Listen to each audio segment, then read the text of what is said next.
हाय मेरे YouTube family, कैसे हैं आप सब लोग। आज मैं जिस टॉपिक को आ गया हूं उसको भी बहुत लोग जानने के लिए इच्छुक है और खासकर मेरे यूनिवर्सिटी के लड़के जानने के लिए इच्छुक हैं जो महाराजा सुहेलदेव यूनिवर्सिटी आजमगढ़ के हैं। वो बार बार मुझसे पूछ रहे हैं कि क्या जब से हिमांशु सर जो वीडियो बनाए हैं कि अक्टूबर थर्ड सेमेस्टर का जो है अक्टूबर में पेपर होने वाला है, तब से मेरे पास इंस्टाग्राम पे और यूट्यूब पे काफ़ी कमेंट भर भर के आ रहे हैं कि भैया क्या अक्टूबर में, या जो हिमांशु सर बताए कि जनवरी या फरवरी में एग्जाम होने वाला, तो क्या ऐसा कुछ होने वाला है? ऐसा आपका क्या विचार है? आप अपने विचार को साझा करिए हम सबके साथ में। तो मैं इसी टॉपिक पे आया हूँ और आपको बताना चाहता हूँ कि थर्ड सेमेस्टर का मेरे हिसाब से या मेरे कॉलेज वाले जो बोलते हैं उसके हिसाब से कि आपका एग्जाम कब तक हो सकता है। जैसा कि गाइस आप जानते हैं कि अभी फर्स्ट सेमेस्टर वाले लड़के नहीं आए हैं और हर बार जब से एक साल से लगभग महाराजा सुहेलदेव यूनिवर्सिटी प्रॉपर बीएड में इंक्लूड हो गई है और जब से यूनिवर्सिटी बनी हुई है तब से बीएड का पेपर करवा रही है, तो वो बार बार यही स्कीम, जैसे कि जब मैं फर्स्ट सेमेस्टर में था, जब मैं सेकंड सेमेस्टर में था, तो साथ यही था कि जो हमारे सीनियर थे वो दोनों लोग, जूनियर और सीनियर दोनों का साथ में ही पेपर होता है। जिस दिन सीनियर का रहता है उस दिन जूनियर का नहीं होता और जिस दिन जूनियर का रहता है उस दिन सीनियर का नहीं होता। तो ऐसा कुछ महाराजा सुहेलदेव यूनिवर्सिटी आजमगढ़ का रूटीन है। लेकिन इस बार अभी लड़के नहीं आए हैं 2023 के बैच का। तो मेरे कॉलेज वाले क्या बताते हैं, जो मेरे एचओडी सर हैं कैलाशनाथ गुप्ता जी, वो क्या बताए हैं कि हाँ आपका पेपर क्या हो सकता है। जैसे कि मैं आपको पहले ये सूचित कर दूं कि अगस्त के बाद 2 सितंबर को आज मैं अपने वीडियो शूट कर रहा हूँ और 8 सितंबर को हम सबकी टीचिंग लगने वाली है।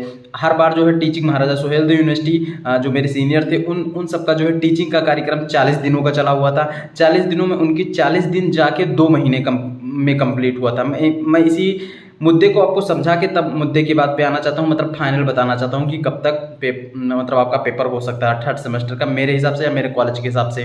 तो जो मेरे सीनियर थे उनका 2 महीने में 40 दिन का टीचिंग पूरा हुआ और जैसा कि मैं थर्ड सेमेस्टर का स्टूडेंट हूँ महाराजा सुहेलदेव यूनिवर्सिटी से, और हम सबका जो है 8 सितंबर से जो हम सबकी टीचिंग लगी हुई है और इस बार टीचिंग का जो है दिन है वो 30 दिन का अलॉट हुआ है। आपको वर्किंग डेज में जो है 30 दिन टीचिंग करनी है हम सबको।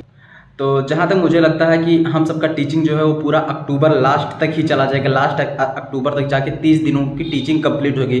जैसा कि मैं आपको बताना चाहता हूँ कि अभी 13 जुलाई से हम सबका कॉलेज चला था और अगस्त तक चला था। तो अगस्त में 13 जुलाई से लेकर और 30 अगस्त का डेट जो है, तो उसमें कॉलेज का जो वर्किंग डेज था, जो छुट्टियाँ उट्टियाँ छोड़ के जो वर्किंग डेज था कॉलेज वालों का, वो था 30 दिन। 2 महीने में 30 दिन कॉलेज चला था जाके।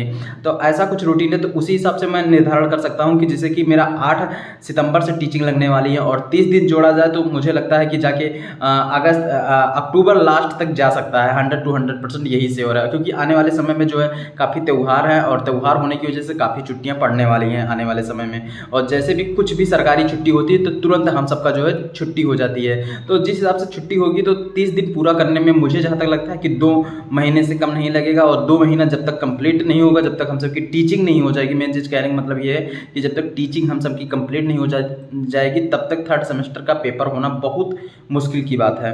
और सिलेबस की बात करूं, मैं अपने कॉलेज की बात करूं तो सिलेबस मेरा थर्ड सेमेस्टर का पूरा हो चुका, केवल टीचिंग लगी हुई है और इस समय खाली माइक्रो टीचिंग लगातार जो है करवा रहे हैं।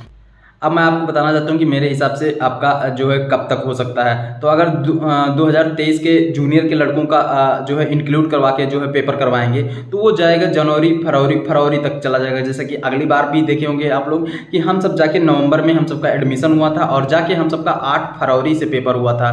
तो उसी रफ्तार में इस बार भी काउंसलिंग शेड्यूल चल रहा है और इसी हिसाब से पेपर कोई माने नहीं है कि उसी डेट पे करवाया जाए, आगे पीछे भी हो सकता है। लेकिन मुझे जहाँ तक लगता है कि फरवरी मार्च के पहले आपका पेपर होना जो है बहुत वो हो जाएगा। अगर लेकिन एचओडी सर ये भी कहे हैं कि ये भी नहीं है कि आपका जो है सीनियर जूनियर के साथ ही आपका पेपर हो, आपका पेपर पहले भी हो सकता है। लेकिन जहाँ तक अभी तक देखा गया है या अधिकतर यही देखा जाता है, क्योंकि बार बार यूनिवर्सिटी जो है अपना पेपर पर्चा या और चीज़ों में जो है टाइम नहीं खराब करेगी। वो जब भी करवाएगी, जहाँ तक मुझे लगता है, या जो कॉलेज वाले कहते हैं, कॉलेज वाले दोनों मुद्दों पर बात करते हैं। वो कहते हैं कभी कभी कि सीनियर जब तक जूनियर नहीं आ जाएंगे तब तक आपका पेपर होना मुश्किल है, लेकिन कभी कभी ये भी कहते हैं कि सीनियर से जूनियर से आपसे कोई मतलब नहीं, आपका पेपर भी हो सकता है।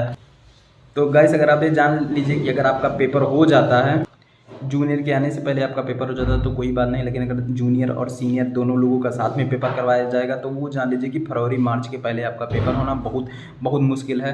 तो मुझे उम्मीद है कि मैंने अपनी क्यूरियोसिटी बताया, हिमांशु सर भी अपने मतलब जिस भी लेवल में है वो भी अपने हिसाब से सही ही बता रहे होंगे और मैं भी जो बता रहा हूँ मैं अपने कॉलेज के हिसाब से वीडियो बनाता हूँ महाराजा सुहेलदेव यूनिवर्सिटी का, और मैं वही बता रहा हूँ। जैसे कि मैं फिर से आपको बताना चाहता हूँ कि 8 सितंबर से हम सबको टीचिंग लगी है और टीचिंग हम सबको 30 दिन का रूटीन में करना और और 30 दिन जाके आपका 2 महीने से पहले नहीं कंप्लीट होगा, और 2 महीने से पहले अगर कंप्लीट नहीं होगा जब तक हम सबकी टीचिंग नहीं हो जाएगी, क्योंकि सरकारी कॉलेज होने की वजह से सबकी जितने भी एडेड कॉलेज हैं जैसे कि जानते होंगे, उन सबके सहमति से आपका जो है यूनिवर्सिटी को भेजा जाता है, क्योंकि यही प्रोफेसर रहते हैं, यही सब जाके कॉपियाँ चेक करते हैं। हमारे HOD सर जी ही जो है 4th सेमेस्टर का जो है अभी तक हमारे सीनियर और लोगों में जो है प्रैक्टिकल या और चीज़ें नहीं थी, फाइल वाला चीज़ ऐसा कुछ नहीं था, केवल कॉलेज से 10 नंबर पाना ही उचित था। लेकिन इस बार जो है यही HOD सर ही पूरा सिलेबस को एकदम बदल दिए, और जहाँ 3rd सेमेस्टर में केवल प्रैक्टिकल होता था या फाइलें जमा करनी पड़ती थी, लेकिन अब 4th सेमेस्टर में भी फाइलें या और चीज़ जो है जमा करनी पड़ेगी। तो इस बात को आप बहुत अच्छी तरीके से जानते रहना कि आपका पेपर जो है अगर 1st सेमेस्टर और 3rd सेमेस्टर का अगर करवाता है तब भी जाके फरवरी या मार्च तक ही होने तय होगा। तो मुझे लगता है, उम्मीद करता हूँ कि वीडियो अच्छी लगी होगी, और मेरा कोई वो नहीं था कि जैसे वो चीज़ दूसरे बता रहे हैं, मैं चीज़ दूसरा जो मेरे कॉलेज वाले बता रहे हैं मैं यही बताने का प्रयास कर रहा हूँ। तो उम्मीद करता हूँ कि आपको वीडियो ज़रूर पसंद आई होगी, और पसंद आई होगी तो अगर आप महाराजा सोहेलदेव यूनिवर्सिटी के हैं और अभी तक आपने मेरा चैनल सब्सक्राइब नहीं किया तो चैनल को ज़रूर सब्सक्राइब कीजिए। धन्यवाद।